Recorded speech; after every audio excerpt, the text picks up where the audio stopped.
bonsoir et bienvenue à tous dans les dossiers de la mémoire. Son parcours révèle tout à la fois un penseur et un guerrier hors norme qui force le respect et l'admiration de tous. Il force le respect et l'admiration même de ses ennemis. Un fondateur, un précurseur, un humaniste et un homme de paix.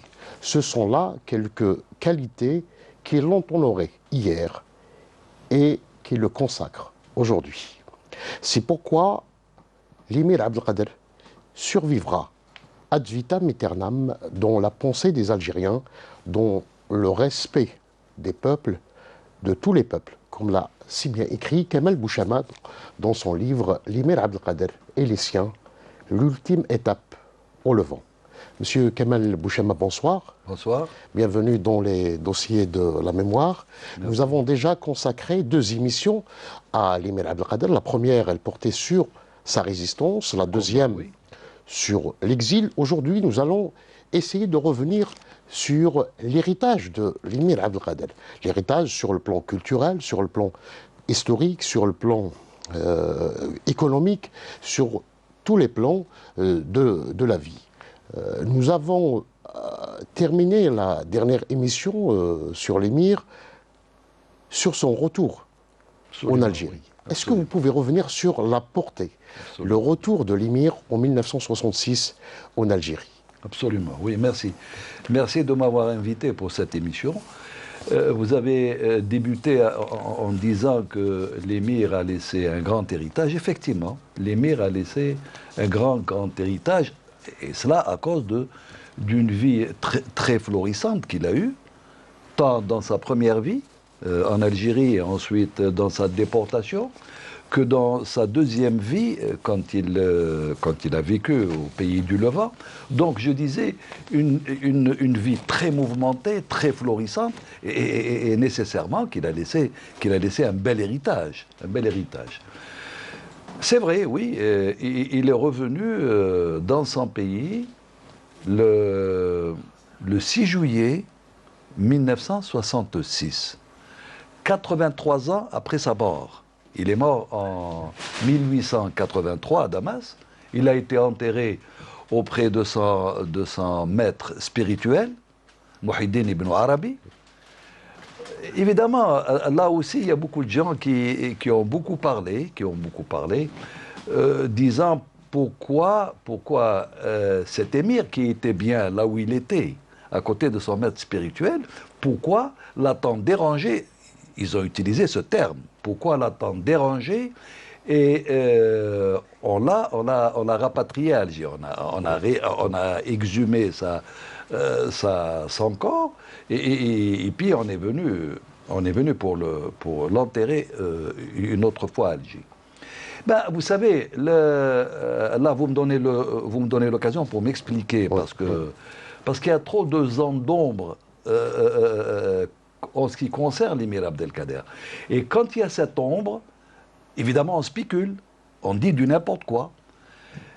L'émir Abdelkader a dit de son vivant.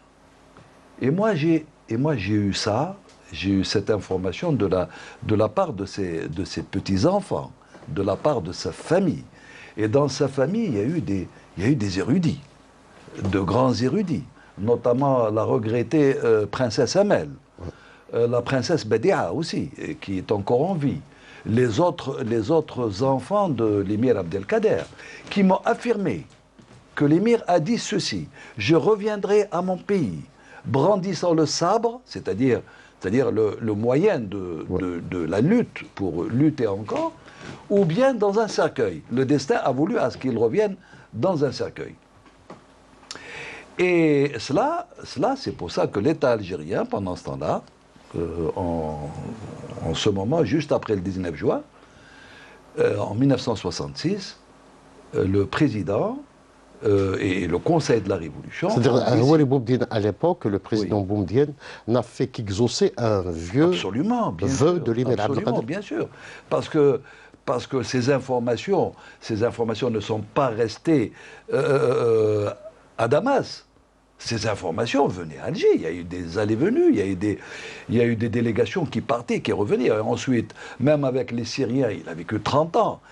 On ne peut pas, comme ça, du jour au lendemain, décider de ramener un corps sans, ne serait-ce que par civilité, ne serait-ce que par politesse, de demander l'accord, de demander également non seulement l'accord, mais aussi l'aide des Syriens. Alors là, il a été exhumé, il a été réexhumé.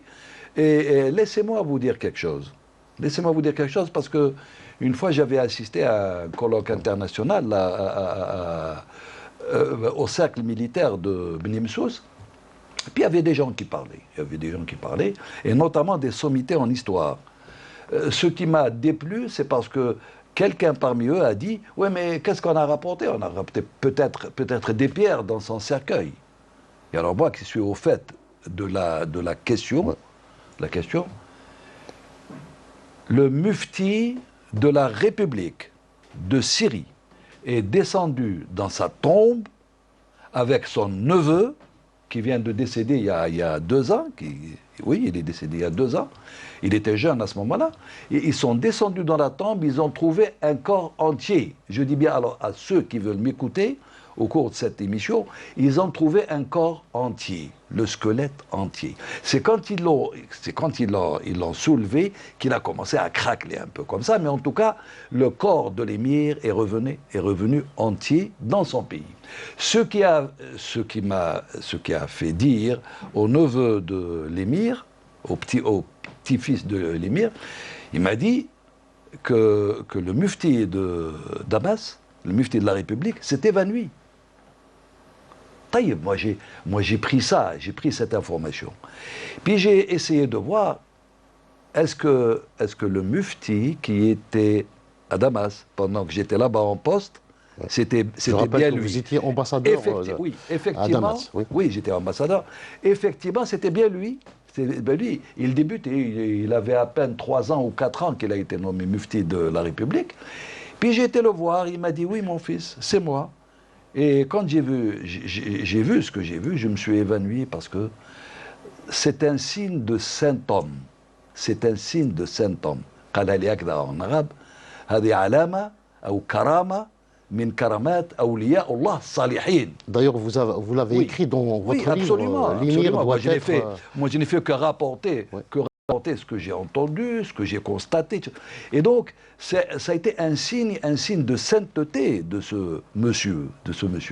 Donc, il est revenu au pays.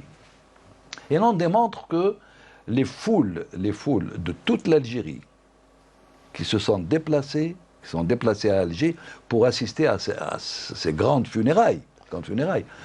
Et tout le monde de la politique, les historiens qui étaient là, les étrangers. C'était un moment solennel et historique. Un moment solennel, historique, le 6 juillet 1966, quand ils ont enterré l'émir Abdelkader chez lui. Alors maintenant, la question qui se pose, pourquoi est-il revenu? Parce que beaucoup de gens, je l'ai dit tout à l'heure, mais ce que je dois dire maintenant, l'émir ne pouvait pas rester là-bas. L'émir a combattu 17 ans, les forces coloniales. 17 ans plus les autres années où il a été déporté. À Toulon, il a été trahi par les Français d'ailleurs, à Toulon, ensuite à Pau, enfin à Toulon, où est-ce qu'il était? Il n'était pas dans un château, il était au Fort Lamalgue. Fort Lamalgue, c'est une grande prison. Ensuite, il a été transféré à Pau, dans un château, oui, mais enfin, le château, on en parlera par la suite, enfin, j'en parle dans mon livre. Et puis, après Pau, il est parti à Amboise. Et à Amboise, c'était pas dans la partie château, il était dans les dépendances d'Amboise.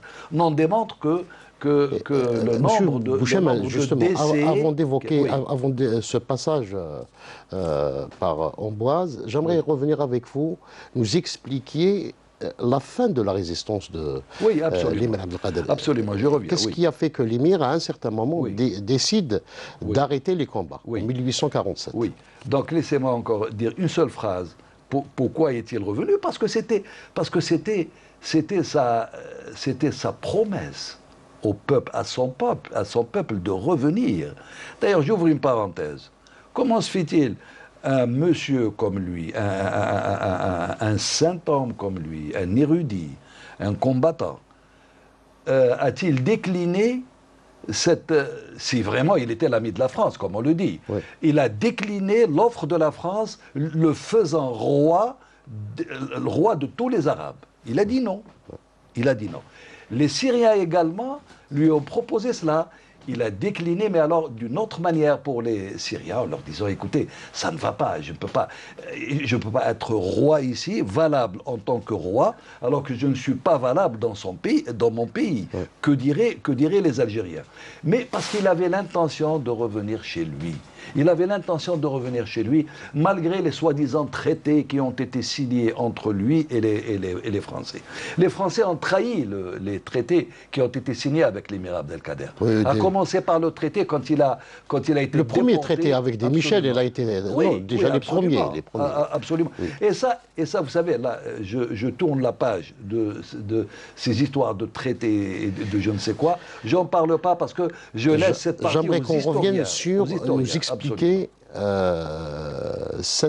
donc pourquoi l'émir avait arrêté en 1847. Oui, ça c'est plus simple pour moi. Oui. Les autres histoires, c'est les historiens avec un grand H. Les historiens qui doivent en parler. Oui. Et ils doivent en parler. Nous ne devons pas laisser le terrain libre. Pourquoi a-t-il arrêté la guerre? Il a arrêté la guerre parce qu'il a été pris dans un étau. Il a été pris dans un grand étau. Alors, d'une part, il y avait les trahisons de certaines tribus, il faut le dire. Il faut le dire. Pendant la révolution de novembre, il y a eu des traîtres. Oui. Il y a eu de la trahison aussi. Belounis, qui a bien commencé avec la révolution, il est parti de l'autre côté. Avec l'émir Abdelkader également. Il s'est retrouvé presque tout seul. Ensuite, il y a le voisin d'à côté. Il faut citer son nom. Moulay Abdelrahman. Oui. Moulay Abdelrahman qui a trahi pratiquement la cause de l'émir. Il avait décidé de le pourchasser. Oui, il l'a pourchassé. Il l'a pourchassé. Il a fait tout ce qu'il pouvait faire. Il avait mobilisé combien d'armées? Il a mobilisé une armée de 50 000 hommes. 50 000 hommes pour combattre l'émir. Oui, pour combattre l'émir. Les 50 000 hommes qui étaient dirigés par ses neveux. Dans un régiment par son fils. Et alors là, l'émir avec ses 2000 soldats, entre fantassins et cavaliers, que pouvait-il faire? Et en face, il y avait un arsenal à peine croyable, l'arsenal des Français, 100 000 soldats armés jusqu'aux dents. Alors, il y avait dans l'espace d'alors, il y avait l'extermination du peuple algérien. Ouais. Il faudrait que les jeunes, moi je parle aux jeunes, je n'ai pas à polémiquer, je n'ai pas à répondre à qui que ce soit, je parle aux jeunes. Il faut qu'ils sachent que le peuple algérien allait vers l'extermination. L'extermination, il y a eu un peuple qui a été exterminé, c'est les Indiens, Indiens d'Amérique. Et alors, ce que l'émir Abdelkader n'a pas voulu faire, n'a pas voulu à ce que l'Algérie y arrive à cette situation. Donc il a dit, bon, moi je dois arrêter la guerre. À un certain moment, il fallait faire face au projet du jour. Oui, et l'émir, monsieur Arabe, l'émir a été émir plébiscité dans la plaine du Ris en tant qu'émir des croyants, c'est-à-dire celui qui guide le djihad. Et donc, Et donc il a guidé le djihad. Je déclare la guerre, mais je signe un traité de paix aussi, parce que je suis émir des croyants. Alors, j'ai dit pourquoi, et il a arrêté. Bon, et puis il a arrêté, mais dans l'intention de reprendre la lutte. Alors, trahi par ses voisins, trahi par les siens, et puis il sera trahi par les Français au lendemain. Donc, oui, bien sûr. Trahi par les Français, le premier acte de piraterie maritime, si on ose parler si on ose employer ce terme, ça a été le jour où Louis-Philippe lui-même, lui ayant donné la réplique après sa lettre, et la mène, comme on dit, c'est-à-dire la confiance. Il lui a donné sa confiance qu'il partirait soit à Alexandrie, soit à Akka, Saint-Jean d'Acre, actuellement la Palestine occupée. Et puis voilà que le bateau l'Asmodée qui prend la mer, et il arrive où? Il arrive à Toulon. Alors à Toulon, bon, Toulon, c'est la citadelle de Toulon, c'est le fort de Toulon, le fort Lamalgue, ensuite, comme je l'avais expliqué tout à l'heure, Pau et ensuite Amboise. Alors donc, l'émir a été trahi. Et trahi par la France. Et la France a trahi aussi elle a commis l'autre piratage. La piraterie aérienne. Oui. Le 22 octobre 1956, oui. le premier détournement d'avion dans l'histoire du monde. Donc c'est l'histoire qui se répète. Oui, avec l'histoire la qui se répète. Et donc c'est pour cela que moi quand j'entends parler maintenant de ces traités que l'émir a signés et qu'il a été très large avec l'ennemi et qu'il a été... Vous savez, l'émir est un stratège, est un grand stratège. Est un grand stratège de guerre, même si de naissance, il est parti en tant que jeune ascète, en tant que jeune mystique. Mais il a appris sur le terrain à être un bon guerrier, à être un bon combattant. Et donc, je peux signer avec l'ennemi. Al-Harbu Qida'. C'est ça le problème. Oui. Al-Harbu Qida'. Et donc, il se préparait, l'émir se préparait à revenir chez lui. Alors, à Amboise, Oui. M. Bouchama, il va recevoir, donc, après donc une période très très dure, il va recevoir un invité de marque. Napoléon. Il va le recevoir en présence de sa mère, n'est-ce pas? Oui.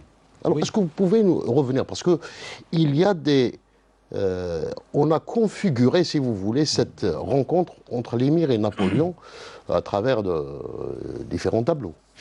Qu'en est-il exactement? Voyez-vous, c'est Hassan, j'aime bien ces petites questions comme ça. Oui. Et j'aime bien ces questions qui, en réalité, ne sont pas des petites questions. Ce sont de grandes questions qui répondent sans polémiquer toujours, qui répondent à certaines conceptions qui sont erronées et qui jettent l'anathème sur un grand chef. En disant que voilà, la femme de l'émir qui se courbe devant Napoléon. Ce n'est pas sa femme, c'est sa mère, c'est sa maman. Et puis c'est un tableau de peinture. Ouais. Et le tableau est fait par quelqu'un, il est fait par un individu. C'est pas une photographie. Remarquez, même la photographie, maintenant, on peut, avec les techniques, on peut la trafiquer. Mais ce n'était pas... C'était sa mère, et jamais sa mère ne s'est courbée devant Napoléon. C'est Napoléon, et je l'ai écrit, et je le redis à ceux qui veulent m'entendre. Napoléon, en rencontrant la maman de l'émir, a dit, la première fois, il s'est courbé, il lui a fait le baise-main, et il lui a demandé de lui faire une prière. Alors je l'ai écrit, aussi bien en français qu'en arabe. فَقَدْ قَبَّلَ يَدَهَا وَسَأَلَهَا الدُّعَاء. Et il lui a demandé de lui faire une prière. Et c'était Napoléon qui s'est courbé a été devant marqué la maman. par la maman de l'émir. Devant la maman de l'émir. Et ensuite, Napoléon et tous les autres chefs à travers le monde, les chefs d'État, les empereurs, les je ne sais qui, les têtes couronnées, quand ils correspondaient avec l'émir Abdelkader, il lui demandait de transmettre leur salutation, leur respect, leur considération à sa sainte maman. Voilà. Ça c'est écrit. Et ça, c'est l'histoire. On ne peut pas changer l'histoire. Vous savez, je reviens à autre chose.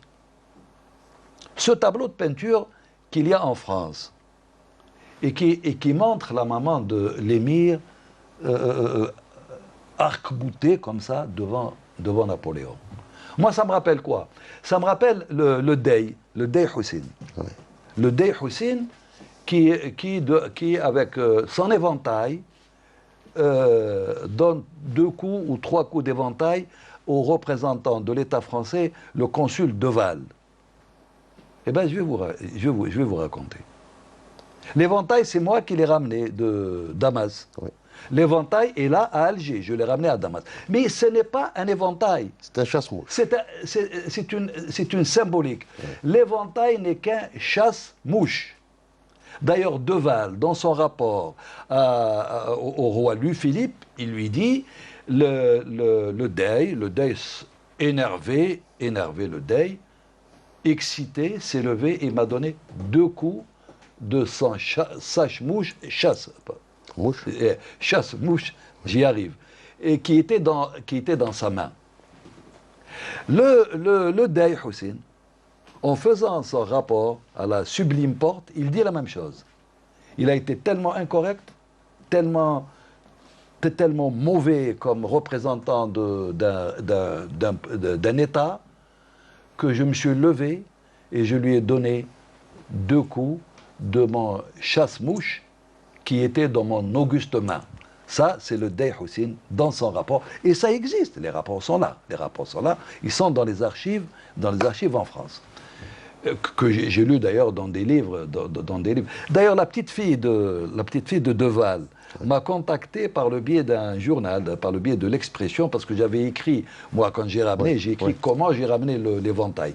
Elle a lu à travers le Hajj Google, et puis bon, alors elle a contacté l'Expression m'a contacté, on s'est parlé, je lui ai donné ses informations et je lui ai donné ses explications. Alors, voyez-vous, qu'est-ce qu'on peut faire? Oui, mais pourquoi? Pourquoi je raconte ça?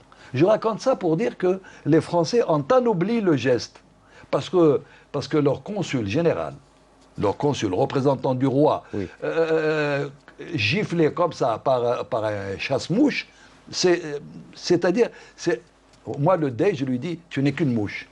Hein, alors donc ils ont anobli le geste, voilà. Et là pour essayer d'anoblir justement le geste de Napoléon et de rabaisser cette famille, on a fait ce tableau, bien sûr. On a fait ce tableau où on voit la mère de l'émir arc-boutée devant l'empereur Napoléon. Alors, on parle de sa mère. Nous allons essayer d'évoquer maintenant le parcours de ses enfants. Parce qu'il est question de l'héritage de l'émir. On commence par ses héritiers, ses enfants. Qui avaient un attachement particulier à l'Algérie, n'est-ce pas? Absolument. Oui. Bien sûr, ces enfants, c'est Hassan, on fait la continuité de l'émir. Ouais. D'ailleurs, c'est ça le titre de mon livre, L'ultime étape au Levant. L'émir Abdelkader et les siens. Et les siens. Les siens, c'est qui? Les siens, ce sont ses enfants, ses petits-enfants, et ensuite les siens aussi. Tous les Algériens qui sont restés là-bas et qui sont des grands érudits, qui sont des grands savants, qui ont beaucoup donné à cette région du Moyen-Orient et qui ont beaucoup donné, vous l'avez si bien dit, à leur pays, parce qu'ils ont eu une participation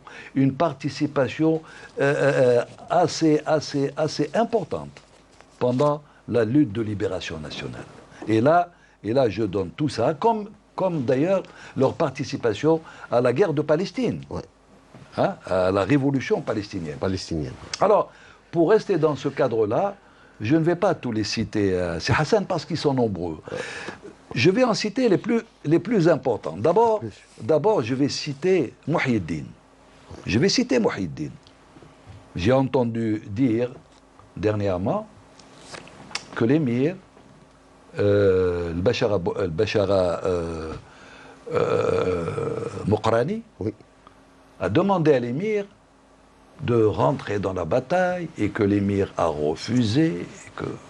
Enfin, moi c'est un peu difficile. Hein, je ne peux pas digérer cela. Parce que son fils avait entamé. Je ne peux pas digérer cela parce que son fils Mouhyiddin, il a pris l'initiative en décembre. Il s'est préparé bien à l'avance. En décembre 1870, il a travaillé avec Nasser Ben Chouhra, le révolutionnaire des Beni Larouat, qui était là-bas. Ils ont travaillé ensemble. Lui a envoyé des lettres à toutes les mosquées en Algérie, leur demandant de reprendre la révolution, de reprendre l'insurrection contre les Français. Il est rentré en Algérie le 3 le 3 janvier. Je dis bien à ceux qui veulent m'entendre, Mouhyiddin est rentré le 3 janvier 1871. 1871. Il est rentré par la Tripolitaine, ensuite il vient des frontières. Il rentre par Ouedsouf. Ouedsouf, il monte à Tébessa. Tébessa, il livre sa première bataille contre les Français à Shri'a. Il les a esquintés. Ensuite, il va à Tébessa-Ville. Il les a ratiboisés aussi.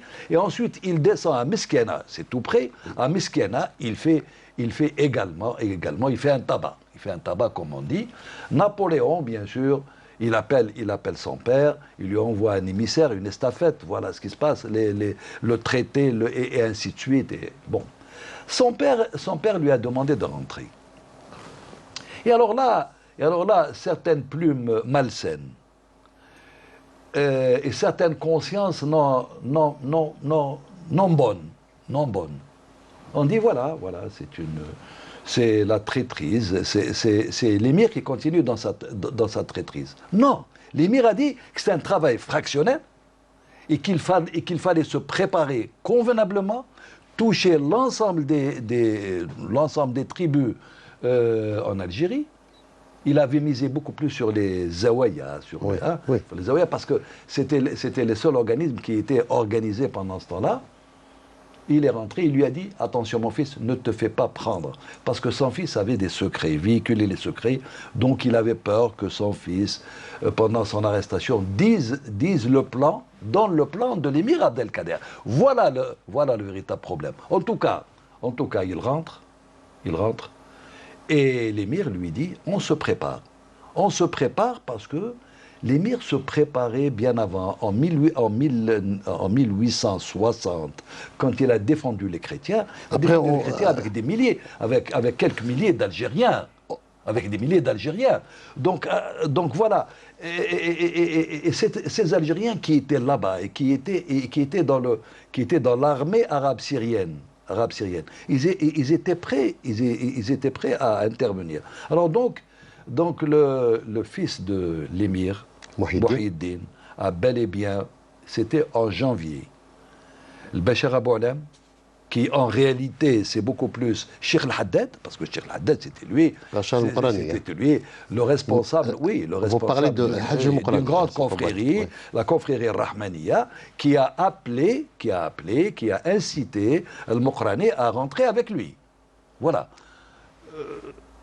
Et donc je redis, j'insiste sur le fait que l'émir Abdelkader n'avait pas baissé les bras. Il avait le côté spirituel. Et puis il y a son fils qui a participé également à la libération du Rif marocain. Oui, ça bien après. Ça bien après. Si nous avons terminé cette étape de son fils Mouhyiddin, il y avait l'autre fils d'abord, Ali, qui est parti, Ali qui travaillait aussi, hein, qui formait son équipe, qui formait ça c'est après la mort de l'émir Abdelkader. En 1911, Ali se préparait consciemment, convenablement. Il a commencé par la Tripolitaine. La Tripolitaine, il est rentré en conflit avec les Italiens, bien avant Omar el-Mokhtar. Oui. Bien avant Omar el-Mokhtar. Il s'est comporté comme un héros. Il a été déçu bien sûr, par le comportement des Ottomans, parce que les Ottomans se sont alliés avec les Italiens pour des intérêts, bien sûr, les intérêts de grands pays. Et lui, il a été sommé de rentrer et de terminer et d'arrêter son insurrection contre les Italiens. Son autre frère, en 1914, il prend ses clics et ses claques. Il fait des déclarations qui ont été rapportées par tous les journaux de la Sublime Porte en disant « Moi, je vais en Afrique du Nord, je vais au Maghreb, défendre mon pays, l'Algérie, la Tunisie, le Maroc et la Tunisie qui étaient déjà sous protectorat. » Et donc, il est venu, il s'est investi comme roi, je dis bien comme roi de Fès. il a commencé son combat. Son combat dans le Rif marocain. Là, je pose une question. Tout le monde sait qu'il y a une rue à Alger qui porte le nom de Abdelkrim el-Khattabi. Oui. Voilà, Abdelkrim el-Khattabi. On pose la question à ceux qui connaissent un peu l'histoire, ils vous disent qu'Abdelkrim el-Khattabi est le héros du Rif. Oui, c'est le héros du Rif. Moi, je dis, oui, je suis content qu'il ait une rue ici à Alger. Qu'il ait une rue à Alger. Je suis content. Parce que c'est un Maghrébin, c'est comme nous. Ouais. Mais est-ce que les gens savent que ce Abdelkrim el-Khattabi n'était que l'adjoint de Abdelmalek? Ouais. Abdelmalek qui était le plus grand officier de l'armée ottomane. Pendant ce temps-là.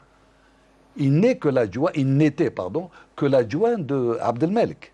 Et Abdelmalek a combattu pendant 10 ans dans le Rif marocain. Lui était avec lui. D'ailleurs, même son frère Ali était avec lui dans le cadre international, parce qu'il s'occupait de ce combat sur le plan international avec d'autres. Il voyageait, il parlait, il menait la lutte. Bon, le combat diplomatique.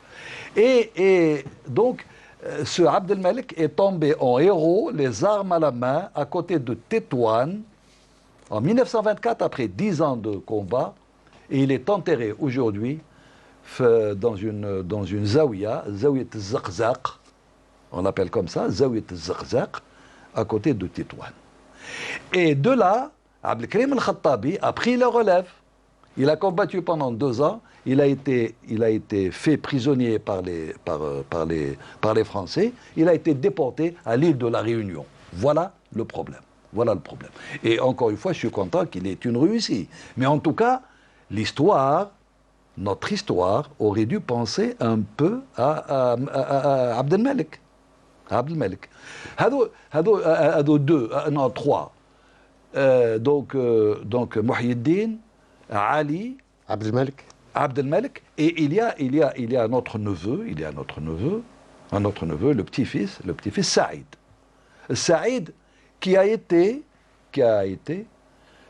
pratiquement le chef d'État pendant quelques jours. Ouais. C'est lui qui a annoncé la création de la République arabe de Syrie après le départ des Ottomans en 1918. Et il a même formé un gouvernement provisoire où il y avait 4 Algériens. Il y avait 4 Algériens dans ce gouvernement. Alors, il est resté avec son charisme, il est resté avec sa dignité, il est resté avec sa formation. Et tous les fils de l'émir Abdelkader sont des érudits, sont des savants. Ils ont été à la bonne école. Il y a un autre, je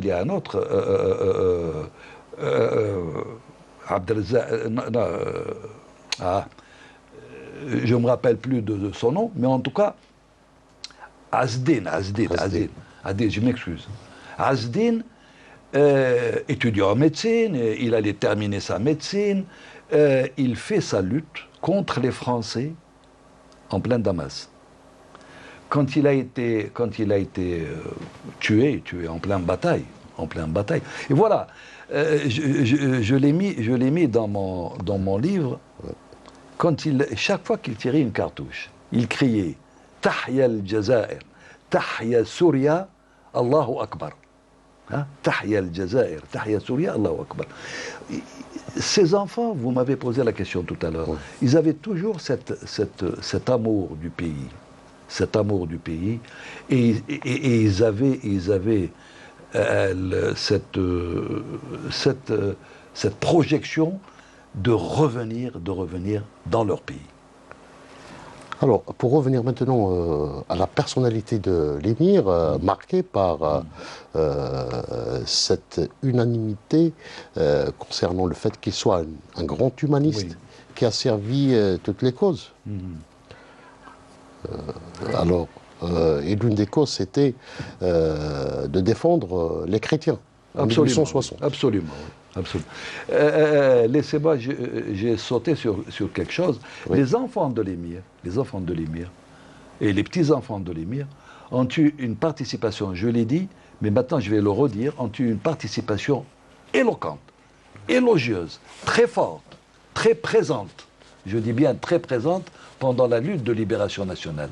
Ali, il allait recruter dans les camps de prisonniers, les Algériens dans les camps de prisonniers allemands. Il allait recruter des jeunes, enfin des soldats. Il a organisé combien de regroupements de soldats algériens qui étaient chez les Français. Il les a fait déserter. Hein, ils ont déserté les rangs de l'armée française et il les a tous envoyés en Algérie. Ça, beaucoup de gens ne le savent pas. Mais en tout cas, c'est peut-être des détails pour certains. Mais ça a cette symbolique que ces enfants ont beaucoup travaillé pour l'Algérie. L'émir Saïd a fait énormément d'associations. Pas caritatives, en plus. Il a fait des associations de formation, comment dirais-je, de collecte d'armes. Ils ont envoyé des armes en Algérie. Pendant la Révolution, les Algériens qui étaient là-bas, ils ont reçu des djounoud. Ils ont envoyé des Algériens, pas en formation, mais pour guerroyer en Algérie, et ainsi de suite. Donc leur présence était effective. Maintenant, pour ce qui est de cette défense des chrétiens, bien sûr, quand on lui a posé la question à l'émir Abdelkader, Monseigneur Dupuche, qui a remplacé Pavie, l'archevêque Pavie, qui lui a dit: comment se fait-il? On dit que vous êtes l'ennemi des chrétiens, et vous avez défendu les chrétiens. Il leur a dit: non, je n'ai jamais été l'ennemi des chrétiens, mais ce que j'ai fait selon la volonté de l'islam, de notre religion. Et parce qu'il avait aussi cette clairvoyance, et puis une vue très longue sur le devenir des civilisations et de ce contact entre les différentes civilisations. Il avait tout ça, et il avait dans sa tête comment défendre l'humanité. Cette notion de défense de l'humanité. Hein? D'ailleurs, il a été le précurseur des droits de l'homme aux Nations Unies en 1948. Il a été le précurseur. Et c'est ça l'idée. Et la promotion du dialogue. Oui, le dialogue interreligieux, bien sûr. Il a le dialogue interreligieux qui se manifeste ailleurs aussi, qui se manifeste dans le canal de Suez. Mais j'aimerais bien revenir sur cette intervention, parce que qui va marquer les esprits de tous les peuples, c'est-à-dire de 1860. Alors elle marque l'esprit de tous les peuples, effectivement, les peuples, leurs dirigeants se sont manifestés par des congratulations, se sont manifestés par des présents. Par des présents, oui, de grands cadeaux que l'émir a reçus, des lettres, des médailles. Des écrits. Je reviens aux médailles parce que c'est très important. Des écrits. Je ne sais pas. Il y a même je l'avais dit la dernière fois, je pense, mais je le redis maintenant. Il y a même le Parlement hellénique qui a fait une proposition assez bizarre, d'ailleurs pour ce temps-là, mais qui a fait cette proposition enfin, ils ont proposé à l'émir d'être le roi de la Grèce. Voilà.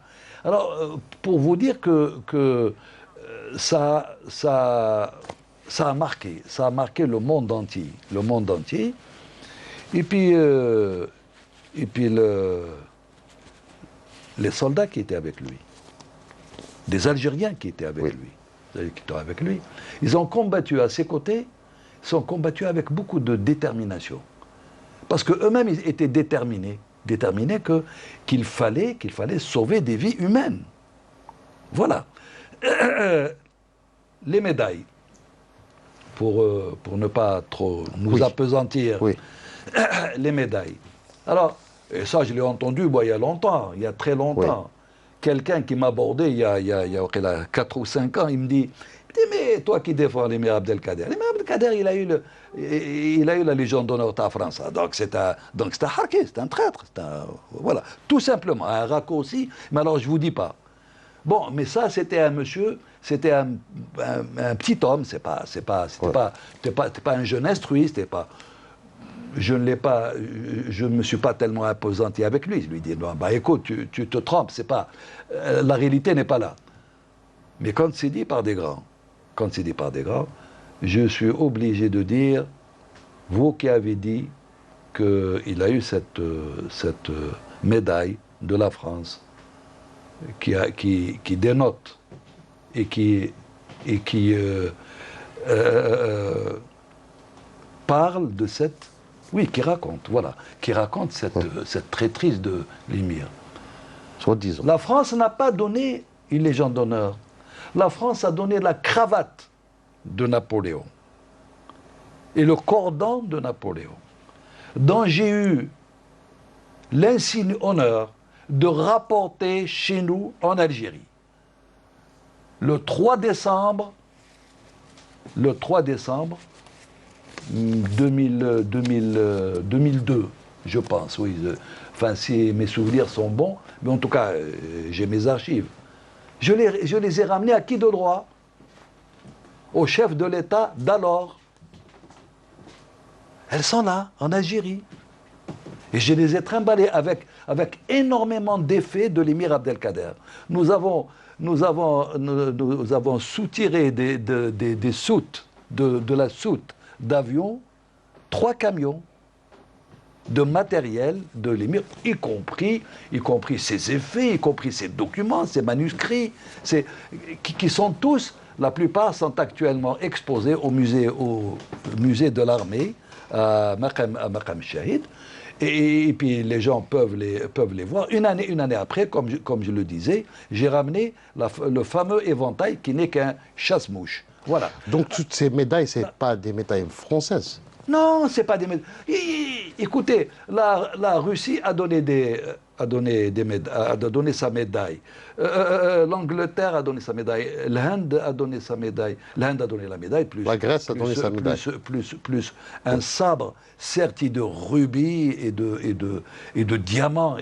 Oui, l'Amérique a donné 2 pistolets en or. La Grèce a donné ses médailles. La Pologne a donné ses médailles. La Hongrie a donné ses médailles. La France a donné ses médailles, son écharpe et son truc. Et j'ai ramené tout ça, voilà. Alors, une autre question. L'inauguration du canal de Suez. Oui. L'émir était l'invité de marque, incontestablement. Absolument. Pourquoi, monsieur Bouchel? Oui. Alors là j'entends dire que l'émir était à Suez. Parce que par amour, parce que les Français, par amour à leur traître, pour le récompenser, ils l'ont invité. Mais c'est pas les Français qui ont invité. C'était le Khediwi qui commandait l'Égypte pendant ce temps-là. Et pourquoi l'émir Abdelkader? Parce que l'émir Abdelkader a été partie intégrante dans cette structure mondiale qui est le canal de Suez. Sans l'émir Abdelkader, le canal de Suez n'aurait jamais été creusé. Ferdinand de Lesseps a commencé par faire le travail. On l'a arrêté. Il s'est arrêté des années. Et l'émir Abdelkader, quand il est venu, il a vu qu'une œuvre pareille pourrait servir énormément le monde arabe. Et le monde en entier.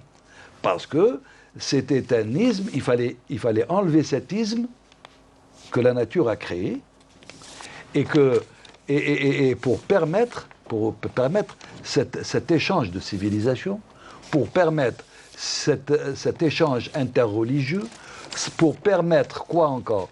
Pour permettre cette culture entre les peuples du Sud et du Nord, et aussi les Arabes en tireraient profit par le commerce.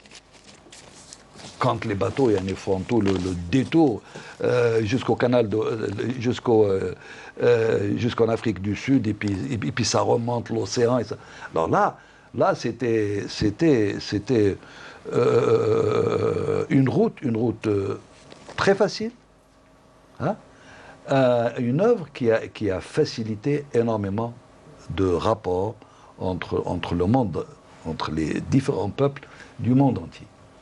Alors, il a été invité, c'est vrai que la France lui a envoyé un croiseur. Oui, la France lui a envoyé un croiseur. Et dans ce croiseur, il y avait quoi? Il y avait l'impératrice Eugénie, Madame Napoléon, l'impératrice Eugénie. L'impératrice Eugénie devait accompagner, je ne cherche pas mes mots, je les dis tels que je les ai entendus, tels que je les ai écrits, tels que je les ai repris dans les archives. L'impératrice Eugénie devait accompagner l'émir Abdelkader, la pièce essentielle dans cette belle œuvre qu'est le canal de Suez. Et alors là, pendant l'inauguration, il était à côté des rois, à côté des têtes couronnées du monde entier qui étaient là-bas. Et il était l'invité de marque. L'invité de marque. L'invité de marque. Monsieur Kamal Bouchama, vous écrivez dans la conclusion de votre livre, ce livre consacré à l'émir Abdelkader et les siens, l'ultime étape au Levant, je vous cite, notre histoire doit être corrigée dans les esprits et dans les écrits parce que l'histoire de l'Algérie a été perturbée par l'oubli et l'indifférence. Absolument, oui, absolument.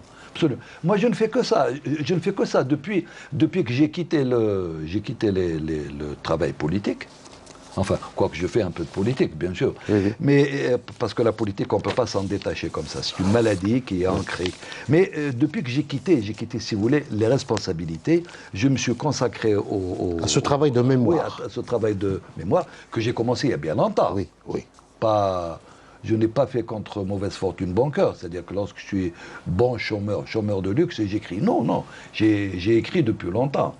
Et j'ai toujours dit que nous avons un manque dans ce pays. Le manque est le suivant. C'est d'abord, la culture. La culture qui doit nous mener vers quoi? Qui doit nous mener vers l'apprentissage de notre histoire. Nous, c'est Hassan. Nous sommes un peuple, nous sommes des faiseurs d'histoire. De grands faiseurs d'histoire. Depuis Massinissa ou Mazel, Inch'Allah. De grands faiseurs d'histoire. Mais nous n'avons pas su faire la promotion de notre histoire. Nous n'avons pas su préserver notre histoire et faire sa promotion. Et les Français, ils avaient un petit vide quelque part. Ils sont partis vers la légende, Jeanne d'Arc. Une voix du ciel, malgré l'église qui était là-bas, l'église aurait pu dire, bon écoutez, les voix du ciel c'est terminé, hein, à part les prophètes qui ont eu ces messages du ciel, il n'y a pas. Bon, Jeanne d'Arc est devenue maintenant une héroïne et tout le monde est d'accord. Et nous avons des faits réels. Nous avons fait une belle histoire. Les gens ne savent pas. Je vous donne un exemple. Bon, voilà, je le cite constamment. Syria, c'est quoi?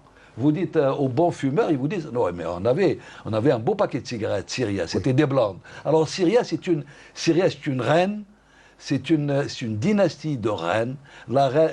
Cette dynastie a vécu à Borj Mnaïn, du temps de son frère Firmus, est mort dans le combat. Elle est morte dans le combat, une grande héroïne. On lui a donné un paquet de cigarettes. Au lieu d'en faire un film, par exemple, au lieu de parler dans un livre. Bon, moi, si j'avais les éléments, j'aurais pu écrire quelque chose, parce que c'est quelque chose qui me passionne. Alors donc, on n'a pas préservé notre histoire. On n'a pas promu notre histoire. Tant et si bien que il y a des apprentis sorciers qui viennent comme ça, je ne sais pas, dire du n'importe quoi, jeter l'anathème sur des héros. Alors que l'émir Abdelkader, par exemple, pour revenir à lui, célébré dans tout le monde, y compris par ses ennemis, vous l'avez bien dit dans votre introduction. Bugeaud, par exemple, il dit, il dit jamais, au grand jamais, une grande insurrection contre les Français n'a été que celle de l'émir Abdelkader n'a jamais été aussi bien menée. Voilà, je reprends. Jamais grande insurrection dans le monde et contre les Français n'a été aussi bien menée et exécutée que celle de l'émir Abdelkader. Ça c'est qui? Ça c'est Bugeaud qui a dit ça. Le colonel de Géry, à qui on a attribué la ville, Géryville, Al-Bayad, Géryville. Le colonel de Géry a dit, en envoyant une lettre à son général, il lui dit, il faudrait cacher autant que possible toutes ces bonnes actions de l'émir Abdelkader à nos soldats, parce que s'ils le sauraient, ils combattraient avec moins de conviction. C'est-à-dire ces valeurs humanitaires de l'émir. Justement, M. Kamel Bouchama, peut-être ça sera la dernière question. Est-ce qu'écrire aujourd'hui des livres sur l'émir est une nécessité pour que notre histoire ne soit pas rejetée, ne soit pas escamotée, car cela risque de constituer une atteinte à la souveraineté nationale? Absolument, oui, mais pas uniquement, c'est Hassan, pas uniquement sur l'émir. Aujourd'hui, c'est notre sujet, bien. Oui. On parle de l'émir, mais pas uniquement sur l'émir. Les gens ne savent pas. Il faut commencer à partir des temps anciens, à partir de Massinissa, même un peu loin, et puis venir pas à pas. Moi, j'ai fait des émissions radiophoniques à Radio Culture.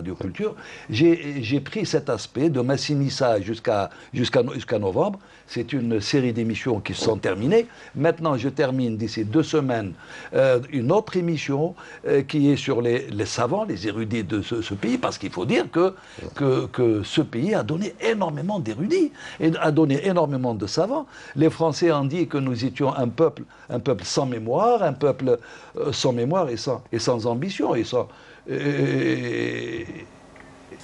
rien du tout. Voilà, nous étions rien du tout, c'est-à-dire des analphabètes. Alors moi, j'ai répondu en allant fouiller dans la mémoire collective de ce peuple, dans l'histoire, et j'ai trouvé tout ça. Alors, pour revenir à votre question, il faut écrire autant de livres que nous pouvons. Mais surtout, il faudrait qu'il y ait, et là je le dis bien sûr, et j'ai le droit de le dire, en tant que citoyen de ce pays, il faudrait qu'il y ait une volonté politique. Une volonté politique pour commencer à écrire l'histoire par des mains propres et des consciences conscientes qui puissent nous donner la quintessence de ce grand combat qu'a mené le peuple. Moi, j'étais témoin à un certain moment, on devait faire le film sur l'émir Abdelkader. Et puis ça... c'est peut-être pas l'occasion d'en parler parce que nous n'avons pas le temps d'une part. De l'autre part, ça nous amène à énormément de questionnements, dont j'ai les réponses. Peut-être qu'un jour on pourra se voir on pourra faire une autre émission pour parler de cet aspect. Mais en tout cas, si le film n'a pas été fait, c'est parce que on manquait de volonté politique. Mais Lyoum, aujourd'hui, l'école algérienne doit enseigner à ses enfants, à nos enfants tous, c'est-à-dire doit enseigner pour demain notre histoire. Parce que aujourd'hui, les enfants ne connaissent pas l'histoire, et c'est de notre faute. Demain, ils ne la connaîtront pas. Je sais qu'il y a des égocentrismes, il y a des difficultés, parce que les gens sont encore vivants, parce que quand on parle de l'histoire aujourd'hui dans notre pays, on pense directement... Notre regard se fixe sur la révolution de 54-62. Non, c'est une période de notre histoire.